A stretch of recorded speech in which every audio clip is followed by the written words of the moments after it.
अरे मुंबई आमच्या हक्काची। ते सगळी मॅच फिक्सिंग करून देखील मुंबईने आपल्याला 10 आमदार आपले निवडून दिले।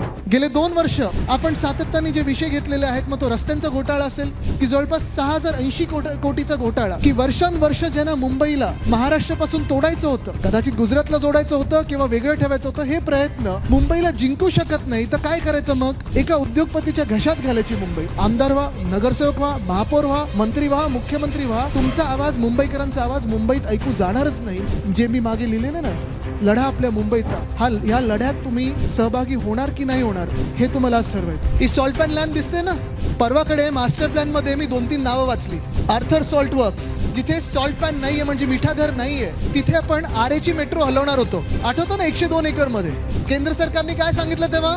आमची जमीन आहे, मिठागर आहे, तिथे मीठ बनतं, तिथे तुम्ही हे कसं करू शकता? आणि तेव्हाच मी सांगितलं होतं, हा तुम्ही घोटाळा करत आहात, कारण तुम्ही मुंबईसाठी जागा वापरू देत नाहीयेत, तुम्ही तुमच्या मालकाच्या घशात घालणार आहात। हा उत्साह पाहिल्यानंतर मला वाटत नाही प्रेझेंटेशन किंवा काही सांगण्याची गरज आहे। आज योगायोगाने महाराजांच्या राज्याभिषेकाची तिथीप्रमाणे आज आपण राज्याभिषेक दिन साजरा करत आहोत। पण आज ह्याच महाराष्ट्रावर, आपल्याच मुंबईवर एक संकट मोठं आपल्या दारी येऊन थांबलेलं आहे।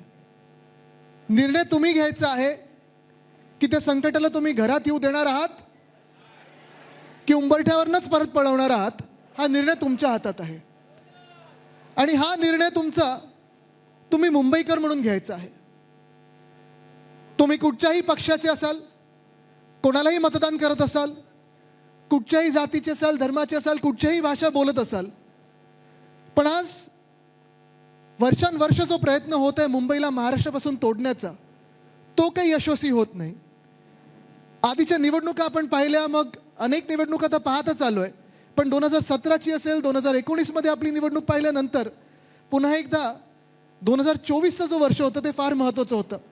त्याच्यात आपण लोकसभा, चांगले आकडे आपल्याला मिळाले, महाविकास आघाडीला असेल, महायुतीचा प्रयत्न होता, पण तरी देखील शिवसेना उद्धव बाळासाहेब ठाकरे पक्षाला चांगलं यश मिळालं। त्याचसोबत नंतर 2 आमदारकीच्या निवडणुका आल्या, MLCच्या बॅलेट पेपरवर झाल्या, त्या देखील आपण जिंकलो।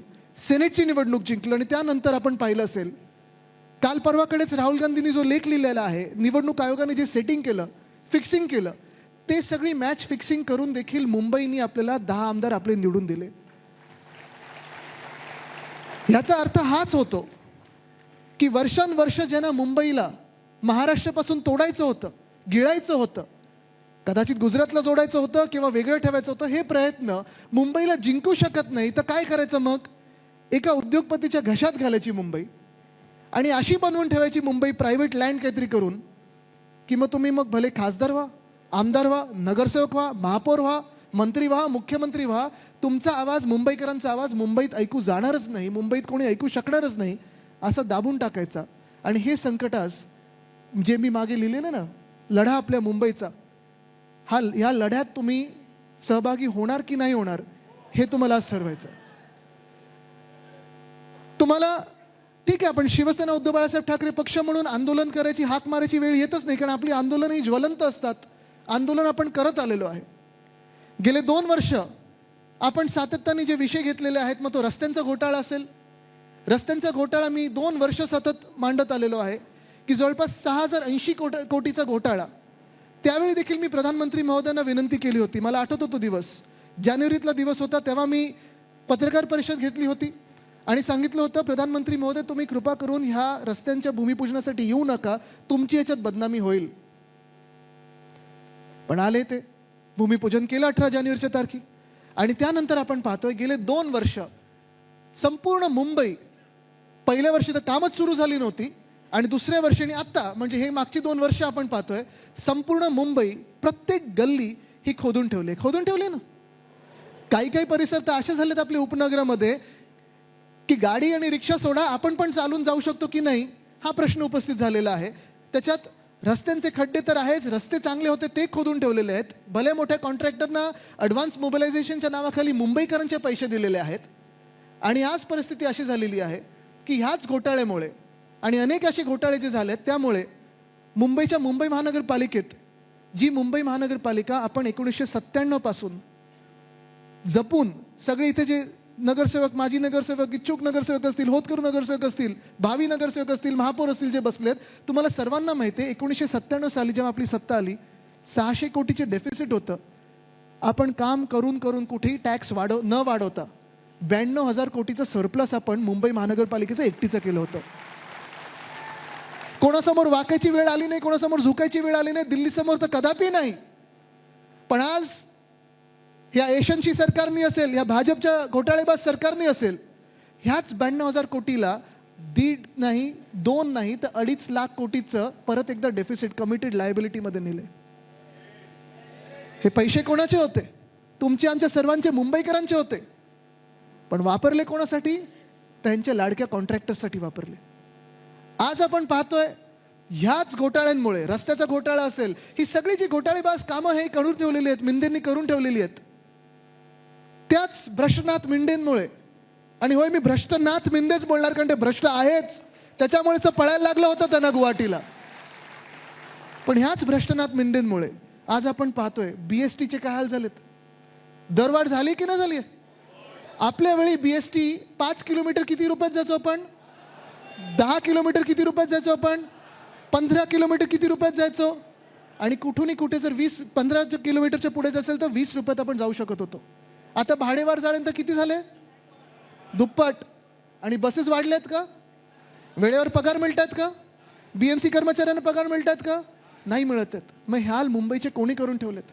सगळं काहीच जे चांगलं चाललं होतं ते लुटायचं. आणि हे लुटायचं म्हणजे नुसतं मुंबईची तिजोरी खाली करायची नाही ना. मुंबई आपली, जी आपल्या मराठी माणसांची, तुमची, आमची सर्वांची मुंबई आहे, ही देखील त्यांना आपल्या हातातून खेचून घ्यायची. इथे मी 4-5 स्लाइडचं प्रेझेंटेशन आणले, कारण जेव्हा आपण धारावीबद्दल बोलतो तेव्हा ठीक आहे, आपण अदानीच्या घशात घालायची नाही. हे कशासाठी, कोणासाठी आपण लढत आहोत, का म्हणून आपण लढत आहोत? कदाचित उद्या हे आंदोलन पेटल्यानंतर तुमच्या, आमच्यावर, सगळ्यांवर केसेस येतील, आपल्याला रस्त्यावर उतरायला लागेल, यांचे जे JCB येतील, बुलडोझर येतील, ठेचून काढायला लागेल आपण ह्याला.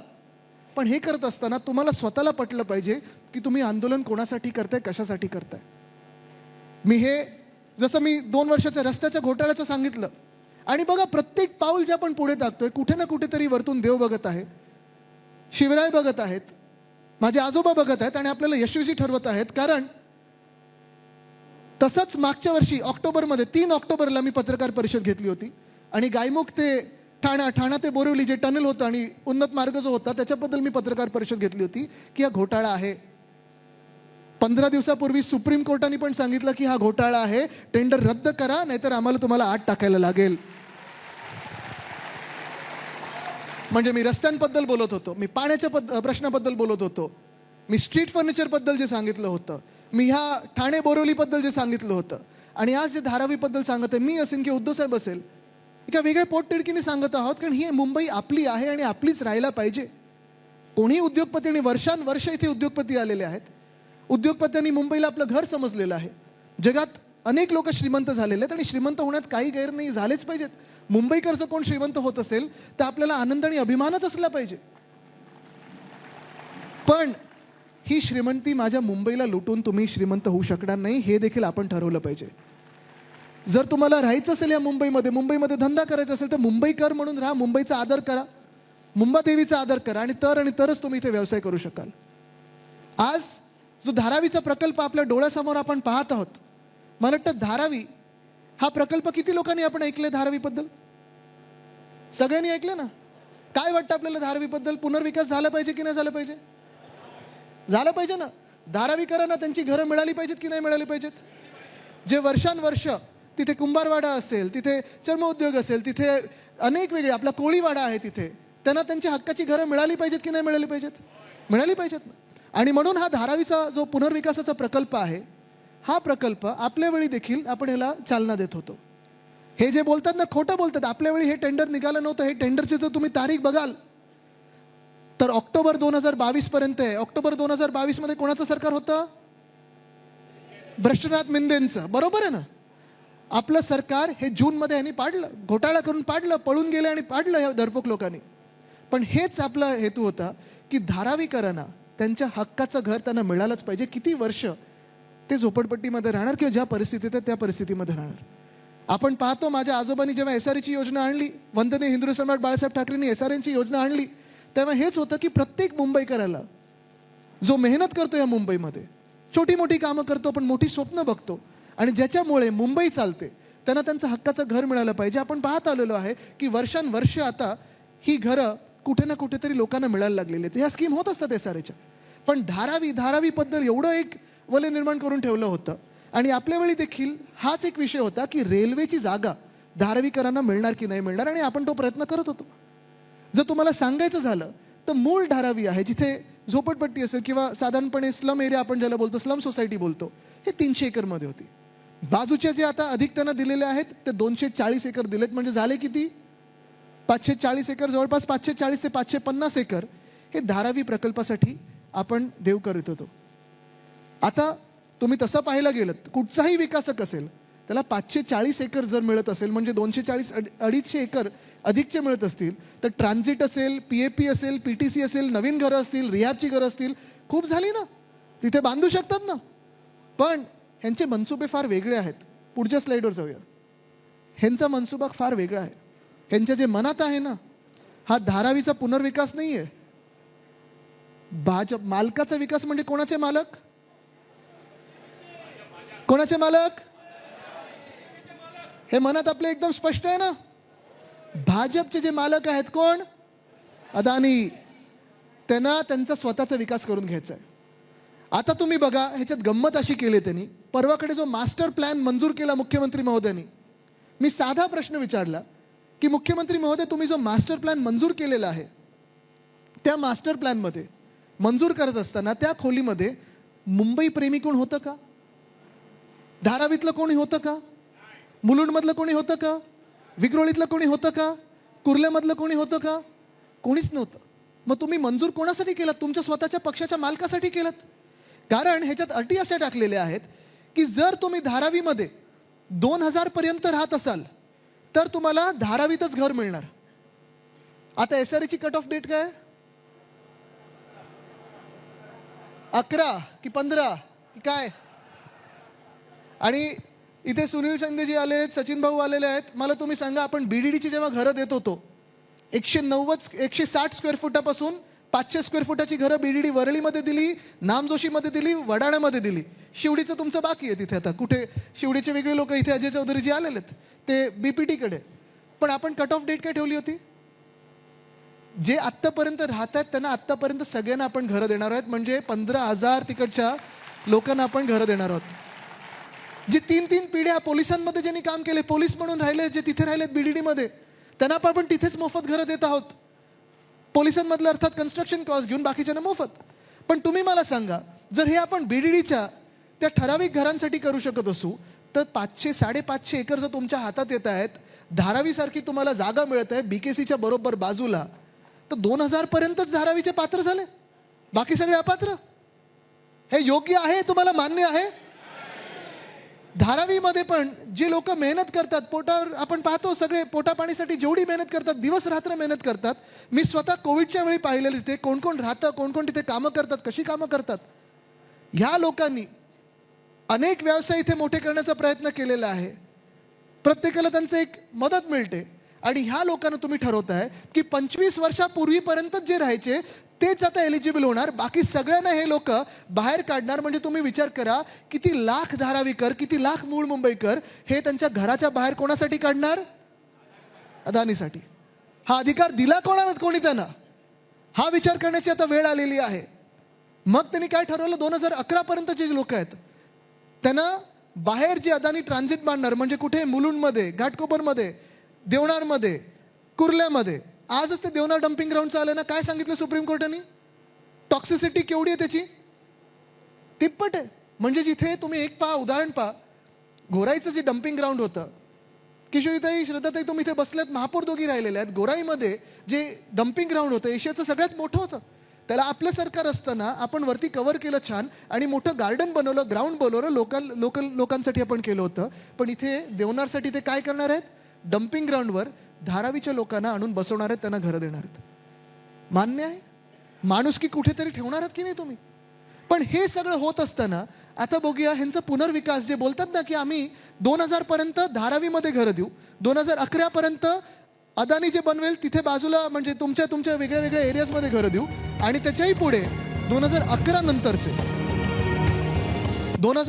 नंतरचे जे लोक आहेत त्यांना कुठे बाहेर पाठवतील हे माहिती नाही, कुठे बसवतील माहिती नाही. म्हणजे एका धारावीचे आता हे 20-30 धारावी मुंबईत करायला निघालेत. ज्यांना तिकडच्या तिकडे घरं दिली पाहिजेत त्यांना हे घराबाहेर काढणार. दाखवा व्हिडिओ. Salt pan land.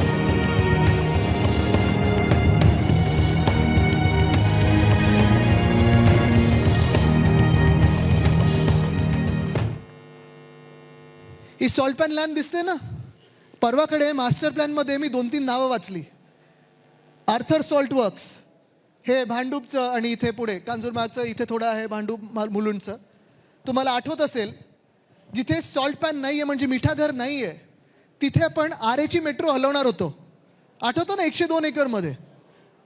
केंद्र सरकारने काय सांगितलं तेव्हा?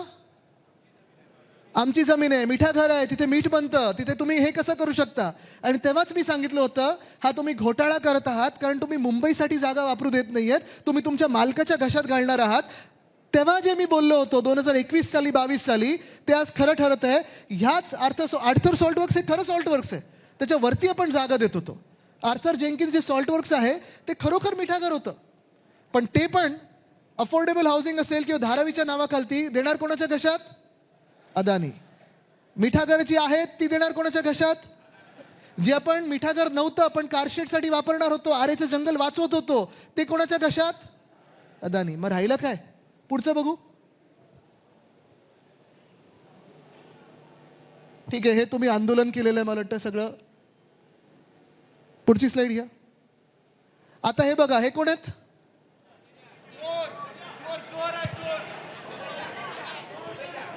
खोटं बोलणार आहे. हे काय खोटं बोललेले बघा जरा निवडणुकीच्या आधी. हे दिलं त्याला ते दिलं, मुलुंड देऊन टाकली.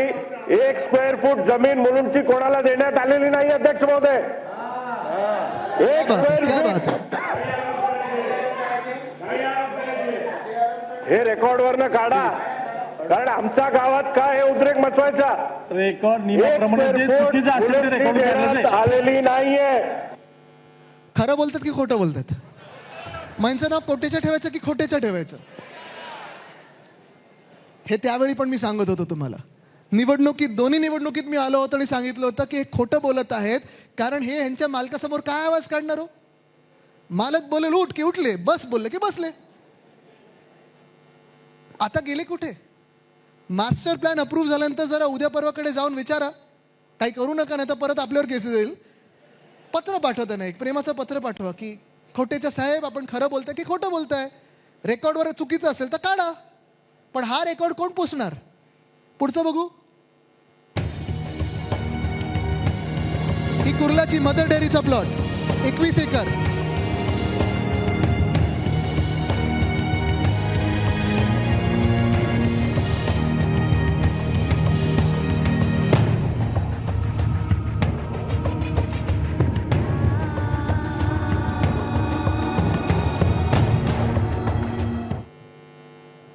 आता पुढे कोण काय खोटं बोललं जरा बघा.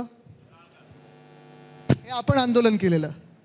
हे सगळे तिकडचे स्थानिक लोक आहेत, ती स्थानिक एक NGO देखील आहे.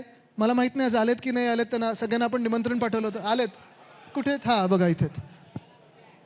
ह्या लोकांनी तिथे पहिला आवाज केला की मदर डेअरीचा जो प्लॉट आहे तिथे बॉटॅनिकल गार्डन बनवा, लोकांसाठी मोकळी जागा करा, मोकळा श्वास घेण्यासाठी काहीतरी करा. पण तिथे काय करणार? ते कोणाच्या घशात टाकणार आहेत? आणि ह्यांचे जे मालक आहेत भ्रष्टनाथ, ते बोलू शकणार आहेत काही? बघा हे काय बोलतात ते. परवाच त्या ठिकाणी शासन निर्णय झाला आणि धारावीमधल्या काही प्रकल्पग्रस्त जे लोक आहेत, रहिवासी आहेत, तर त्यांचं पुनर्वसन या ठिकाणी केलं जाणार आहे. अशा प्रकारचा हा GR होता. आणि मी तर गेल्या 3 वर्षापासून पाठपुरावा करतोय की या ठिकाणी बॉटॅनिकल गार्डन जाऊन आणि क्रीडा संकुल व्हावं, आणि त्या दृष्टीने माननीय मुख्यमंत्र्यांनी सुद्धा सकारात्मकता दाखवली होती, त्यांनी घोषणाही केली होती, मला शब्दही त्यांनी दिलेला आहे. आणि त्याच्यावेळी निश्चितपणाने मला आशा आहे की माननीय मुख्यमंत्री पुन्हा एकदा माझ्या या विनंतीस मान देतील, आमच्या कुर्लवासियांचं ऐकतील. आणि आता उपमुख्यमंत्री झालेत. जरा विचार आहे ना, शब्दाला मान दिला होता का गुवाहाटीला पळून गेले होते त्यांच्यासोबत त्यांना? हे लोक जाणार कुठे? त्यांना उत्तर तर द्यायला लागणार आहे, तुम्हाला द्यायला लागणार आहे. तुम्ही प्रश्न जेव्हा विचाराल तेव्हा हे उत्तर देऊ शकतील का? आज जे पत्रकार परिषदेतून तुम्ही उद्या प्रश्न विचारा त्यांना. कारण आपण पत्रकारांनाच यांनी सांगितले ना, एकाने विधान भवनात सांगितलेलं आहे, दुसऱ्याने बाहेर सांगितलेलं आहे. पण पुन्हा एकदा मी तुम्हाला ह्याच गोष्टी आणतोय की हे सगळे जे सत्ताधारी लोक आहेत, जे आपल्या डोक्यावर बसलेले आहेत निवडणूक आयोगाच्या घोटाळ्यामुळे, ह्यांनी आपल्यामध्ये निर्लज्जपणे येऊन सांगितलं होतं की ही जागा आम्ही पीटीसी किंवा पीएपीला देणार नाही. पण आज काय होतंय? मदर डेअरीचा प्लॉट दिला ना त्यांना. मला तुम्ही सांगा, आज मुंबईत तुम्ही सगळे किती वर्ष राहताय हो?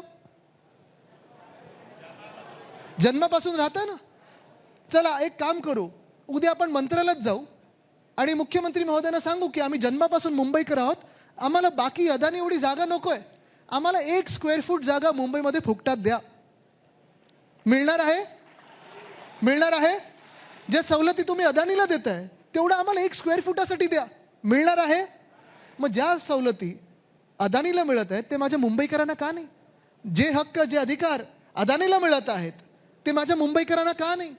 जे काही फुकटात सगळं मिळत आहे ते माझ्या मुंबईकरांना का नाही? मुंबईकरांवर कर कर. म्हणजे एका बाजूला आपण पाहत आहोत, उद्धव साहेब मुख्यमंत्री असताना प्रॉपर्टी टॅक्स, मालमत्ता कर हा 500 स्क्वेअर फुटांच्या घरापर्यंत आपण रद्द केलेला होता. ते करून दाखवलं आपण काम. ह्याला बोलतात मुंबईवर प्रेम. आणि दुसऱ्या बाजूला भाजप आल्या आल्या प्रॉपर्टी टॅक्स वाढवला ना. कोणी वाढवला? भाजप. बीएससीची भाडेवाढ केली ना. कोणी केलं? पण फुकटात कोणाला मिळतंय? अदानी. पुढचं काय आहे? अक्सा बीच, हे देवनार डम्पिंग ग्राउंड, हे असं आहे आता. ह्या डम्पिंग ग्राउंडसाठी देखील हा सगळा जो कचरा आहे हा लेगसी वेस्ट बोलतात त्याला, वर्षानुवर्षाचा कचरा आहे. जसं गोराईमध्ये आपण केलं होतं. खरं तर ह्याच्यावर हे सगळं ट्रीटमेंट करून ह्याची मोकळी जागा केली पाहिजे, ओपन स्पेस केली पाहिजे, जंगलासारखं केलं पाहिजे, अर्बन फॉरेस्ट केलं पाहिजे. माहीम नेचर पार्क आहे, ज्याला आपण सलीम अली बर्ड पार्क हे नाव दिलं होतं खूप वर्षापूर्वी, तसंच या जागेचं पण झालं पाहिजे. पण इथे ही ट्रीटमेंट न करता ह्याच्यावर देखील धारावीतून आणून लोकांना घर देणार आहेत. माणुसकी गेली कुठे? आज प्रश्न हा पडतोय की ह्याच्यासाठी देखील ही जागा, माझ्याकडे पत्र देखील आहे, जेव्हा अदानी समूह, अदानी म्हणजे मी एका व्यक्तीबद्दल बोलत नाही, जेव्हा मी अदानी बोलतो पूर्ण त्यांचा ग्रुपबद्दल बोलतो. कारण वैयक्तिक भांडण कोणावरही नाहीये. पण मुंबईवर आलात तुम्ही तर आम्ही लढणारे जिंकणार. पण ह्या जागेसाठी जेव्हा अदानींनी मागणी केली होती, मुंबई महानगरपालिकेने स्पष्टपणे लिहिलं होतं की ही जागा आम्हाला गरजेची आहे. सॉलिड वेस्ट मॅनेजमेंट म्हणजे कचरा सगळे आपण विलगीकरण जे करतो ते डम्पिंगसाठी गरजेची आहे, अजून ट्रीटमेंट बाकी आहे, आम्ही ही जागा देऊ शकत नाही. तरी अदानी समूहाने सरकार वापरून, सत्ता वापरून ती जागा ढापली तर ढापली. त्यानंतर आता परत त्यांनी सांगितलेलं आहे की नाही, आता जागा ही स्वच्छ करून पाहिजे. ही जागा स्वच्छ करून कोण देणार? मुंबई महानगरपालिका. किती खर्च येणार? 3000 कोटी. पैसे भरणार कोण? मुंबईकर. म्हणजे कर. आता जो ज्याला मी विरोध केला होता, कचरा कर, वेस्ट मॅनेजमेंट युजर फी, हे मागचं जरा आवाज थोडं शांत व्हायला. वेस्ट मॅनेजमेंट फी म्हणजे तुमचा कचरा उचलायला देखील. मला तुम्ही सांगा किशोरीताई, वर्षानुवर्ष श्रद्धा ते तुम्ही देखील महापौर राहिलेत, कधीही तुम्ही महापौर म्हणून मुंबईकरांवर कचरा कर लावला होता का? इथे माजी नगरसेवक किती, जरा हात वरती करा बघा केवढ्यात. आता तुम्ही मला सांगा, तुम्ही अनेक वर्ष ने, आता अजून पुढची बॅच यायची आपली, ती फार मोठी असेल.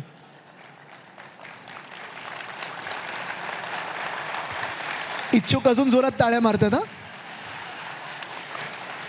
उद्धव साहेब लाईव्ह बघतायत, मला माहित नाही, त्याच्यात मी पडत नाही. पण तुम्ही मला सांगा, नगरसेवक म्हणून तुम्ही कधीही मुंबईकरांवर कचरा कर लावला होता? पण ही अदानीची जागा साफ करून द्यायला ह्याच भाजपच्या सरकारने कचरा कर लावलेला आहे. ठीक आहे, आता त्यांनी सांगितलं अजून 1 महिना नंतर लावू, थोडं डिफर केलेलं आहे. पण ह्याला आपण कडाडून विरोध करायचा म्हणजे करायलाच लागेल. घ्या पुढची स्लाइड घ्या.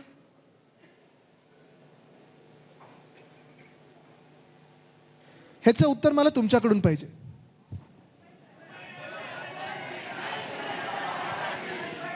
अजून ऐकू नाही आलं, जोरात पाहिजे. इथून नाही ऐकू येत आहे, वरतून नाही ऐकू येत आहे.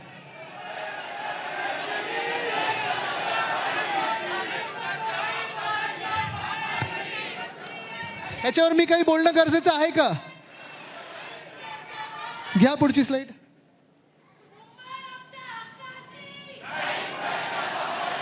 हे तुम्ही होऊ देणार आहात का? घ्या पुढची स्लाइड. हा लढा मुंबईचा आहे, हा लढा तुमचा आमच्या सर्वांचा आहे आणि हा फार मोठा लढा आहे, हा ऐतिहासिक लढा ठरणार आहे. जसं संयुक्त महाराष्ट्राचा लढा होता, मुंबई मोडायला निघाले होते, मुंबई तोडायला निघाले होते, मुंबई लुटायला निघाले होते, पण मुंबईकर म्हणून आपण एकजूट राहिलो आणि मुंबई महाराष्ट्राची होणारच ह्याच्यासाठी लढलो. तसं मुंबई आता महाराष्ट्राचीच राहणार ह्याच्यासाठी लढणं गरजेचं आहे.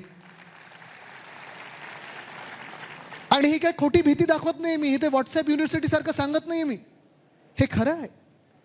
एका बाजूला आपण ईशान्य मुंबईमध्ये आज जेव्हा बोलत आहोत तेव्हा ही भीती देखील खरी आहे की मुलुंड असेल, घाटकोपर असेल, विक्रोळी असेल, अक्सा असेल, तिथे पलीकडे मालाडमध्ये इथे भीती लोकांमध्ये आहे की जेव्हा लाखो लोक तुम्ही एका ठिकाणून दुसरीकडे आणणार, बेघर करून आणणार, तेव्हा ही लोक येणार कुठे, राहणार कशी. आत्ता पण मी येत होतो, हायवेवरनं आत टर्न मारल्यानंतर 20 मिनिटं आपली अशीच जातात. ट्रॅफिकमध्ये तुम्हाला तासोन तास तिथे घालवायला लागतात. कुठे 1 लेनचा रस्ता आहे, कुठे 2 लेनचा रस्ता आहे, कुठे उतरल्यानंतर तुमच्या वरतून गाडी जाते की खालतून रिक्षा जाते हे कळत नाही. आणि ह्या गर्दीमध्ये जर लाखो लोक तुमच्या छोट्या छोट्या आपल्या वेगळ्या वेगळ्या वस्त्यांमध्ये आणले, वॉर्डमध्ये आणले, तर ही लोकसंख्या आलेली, ठीक आहे, लोकसंख्येबद्दल आपल्याला काही दुमत नाही, त्यांचं स्वागतच करू. पण हे करत असताना एकतर ही सगळी जागा फुकटात देणार अदानीच्या घशात, तिथे अदानी आणून बसवणार लाखो लोक. मग धारावीत नेमकं तुम्ही काय करणार आहात, कोणासाठी करणार आहात, हा प्रश्न तर आपल्याला उपस्थित होतोच. विरोध मुंबईकरांना नाहीये, विरोध धारावीकरांना मुळीच नाहीये, कारण धारावीमधला लढा हा आपला वेगळा चालूच आहे. धारावीकरांनी देखील ठरवलेलं आहे की आम्ही इथून हलणार नाही म्हणजे नाही, आम्हाला विकास हवा आहे, तो आमचा हवा आहे, अदानीचा नाही. पण आपल्याला ठरवायचं आहे की ही जी चळवळ आहे आपली, लढा आपल्या मुंबईचा, हे पुढे न्यायचं की नाही न्यायचं. आणि म्हणून आज मी सगळ्यांना आपल्याला बोलवलेले अनेक NGOज आलेले आहेत, आपले आजी माजी पदाधिकारी आहेत, महिला आघाडी खूप मोठ्या संख्येत आहे, युवा सेना, युवती सेना, महिला पुरुष सगळे शिवसैनिक आलेले आहेत. हा लढा फार मोठा असणार आहे, हा एका आंदोलनात संपणार नाही, एका मोर्चात विषय संपणार नाही. पण तुम्हाला घरोघरी जाऊन समजावायला लागणार आहे की आपण का लढतोय आणि कोणासाठी लढतोय. मी तुमच्या सोबत लढायला आलेलो आहे, आदेश द्यायला आलेलोच नाहीये, छातीचा कोट करून आलेलो आहे.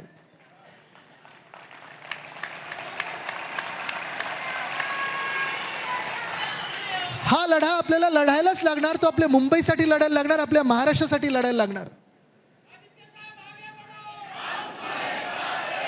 दोन बाजू आहेत ह्या नाण्याची. हे नाणं जे भाजपला चोरायचं, जे हे नाणं जे अदानीला चोरायचं आहे, त्याला दोन्ही बाजू आहेत. एका बाजूला धारावीची बाजू आहे, दुसऱ्या बाजूला ईशान्य मुंबई आणि इतर मुंबईची बाजू आहे. आत्ता जसं आपण चिंता व्यक्त केली की लाखो लोक जे येतील ते राहणार कुठे, कसे, रस्ता पुरेसा पडणार का, फुटपाथ पुरेसा पडणार का, विजेचं काय, पाण्याचं काय, पाण्याचे प्रश्न आहेतच ना. ह्या एप्रिल मे मध्ये तुमच्याकडे टँकर तर येतच असतील. मग अपुरी व्यवस्थेमध्ये तुम्ही लाखो लोकांना जेव्हा आणणार तेव्हा राहणार कुठे. मदर डेअरीचा प्लॉट चांगला हिरवागार पार्क होऊ शकतं, तिथे बिल्डिंग बांधणार, अदानीकडे तुम्ही फुकटात देणार. उद्या अदानी हे सगळं सोडून पळाले तर काय होणार. बँका जप्त करणार या जागा, कारण भाजपचा एक इतिहास राहिला, त्यांच्या जवळचे जे सगळे आहेत, बरोबर आहे, ते परवा पॉडकास्ट बघितलं असेल. मग तुम्ही बघायला पाहिजे दुसरी बाजू काय, ही धारावीची आहे. धारावीची बाजू देखील तेवढीच गंभीर आहे आणि धारावीकरांसाठी देखील तुम्हाला लढायला लागणार.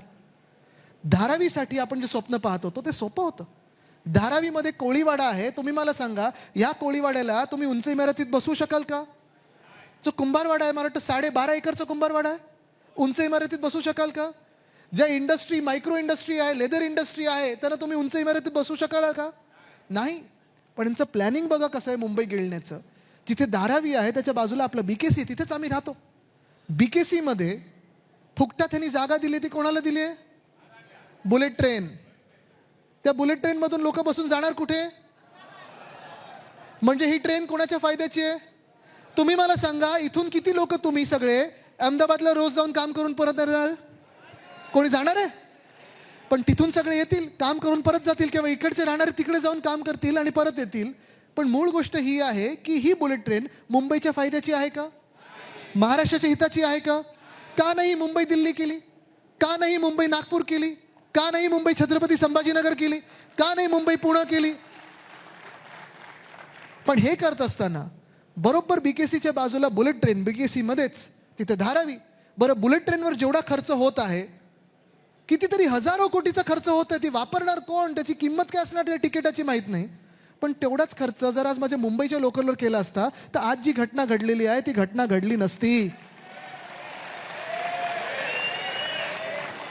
जेवढा तुम्ही बुलेट ट्रेनवर खर्च करत आहात, जर माझ्या बीएसटीला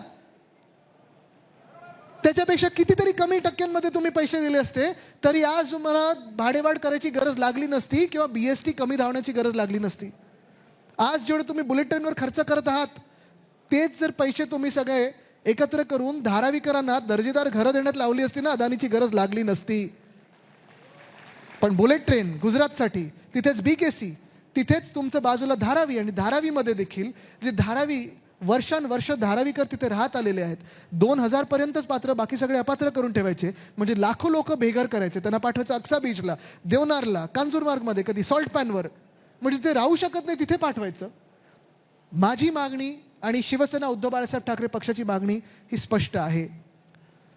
प्रत्येक धारावीकराला एलिजिबल म्हणजे पात्र केलंच पाहिजे, नाही तर आम्ही तिथून हलू देणार नाही.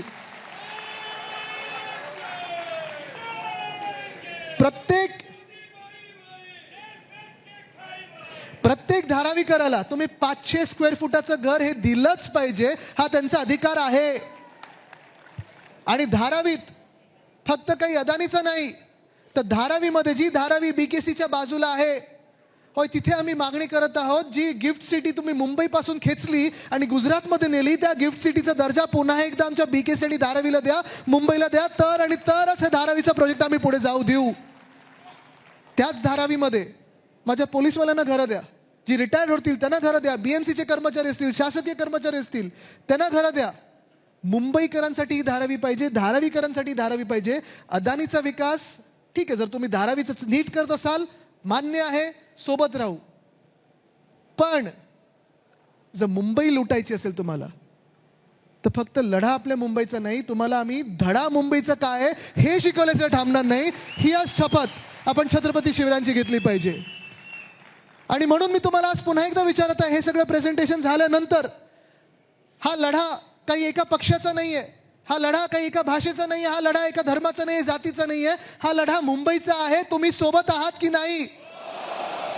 जे जे पक्ष सोडून जात असतील, मग स्वार्थासाठी असेल, पक्षासाठी असेल, पदासाठी असेल, एक त्यांना फोन करा दिवसामध्ये आणि सांगा, ठीक आहे तुम्ही गेलात ना गुलामांकडे, त्यांच्या जा तिथे, निश्चितपणे गुलाम बना, पण हे लक्षात ठेवा, तुम्हाला आरशासमोर उभं राहून उत्तर द्यायला लागेल आणि तुमच्या पुढच्या पिढीसमोर उत्तर द्यायला लागेल की अदानीला माझी मुंबई का विकली, का या मराठी माणसाला तुम्ही मुंबई बाहेर करण्याचं आज षडयंत्र करत आहात.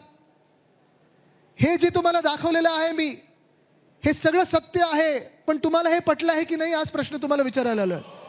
तुम्हाला आमिष दाखवली जातील, तुम्हाला धमकवलं जाईल, तुम्हाला सगळं काही प्रयत्न केले जातील की ह्या लढ्यात तुम्ही उतरावं नाही. म्हणून तुम्ही ठरवायचं आहे, या लढ्यात, या इतिहासामध्ये तुमच्या नावाची नोंद तुम्ही करून घेणार आहात की नाही, सैनिक म्हणून करून घेणार आहात की नाही, हे तुम्ही ठरवायचं आहे. जसं मी सांगितलं, दोन्ही बाजू ह्या नाण्याला, एक ईशान्य मुंबई आणि बाकीच्या मुंबईचं आहे की आमच्याकडे एवढी लोक आली तर बसणार कुठे. आणि दुसरा प्रश्न हा धारावीकरांचा आहेच की आम्ही घर सोडून जायचं तर का जायचं, ह्यांच्या विकासासाठी. लढा फार महत्वाचा असणार आहे, मोठा असणार आहे. प्रत्येक विभाग आपला आपला जे आंदोलन आहे घरोघरी नेण्याचं काम करणार आहे. तुम्ही सगळे ह्या आंदोलनात सहभागी होणार का? तुम्ही सगळे ह्या लढ्यात लढाईला तयार आहात का? जिंकायला तयार आहात का? छातीचा कोट करायला लागेल, कारण तुम्हाला केसेस टाकल्या जातील, सगळं काही होईल, पण मागे हटायचं नाही. पाऊल टाकलं तर त्यांच्या छाताड्यावरच टाकायचं आणि पुढे जायचं, ह्याची तयारी आहे का? आज जसं मी सांगितलं तिथीप्रमाणे शिवराज्याभिषेक दिन आहे. ते स्वराज्य जर आपल्याला गमवायचं नसेल तर तुम्हाला ही लढाई लढावीच लागेल. या लढाईसाठी तयार आहात का? तयार असाल तर दोन्ही हात वरती करून ताकद दाखवा. ताकद आहे, हिम्मत आहे, जिगर आहे. ताकद, हिम्मत, जिगर एक करून जिंकायला तयार आहात का? मग चला ह्या लढाईला आपल्या मुंबईसाठी तयार होऊया. आणि लढाई ही सुरू झालेली आहे. लढवून जिंकायचं म्हणजे जिंकायचंच, ते ह्या मुंबईसाठी, या महाराष्ट्रासाठी आणि छत्रपती शिवरायांसाठी. धन्यवाद. जय हिंद, जय महाराष्ट्र, वंदे मातरम. अरे मुंबई आमच्या हक्काची.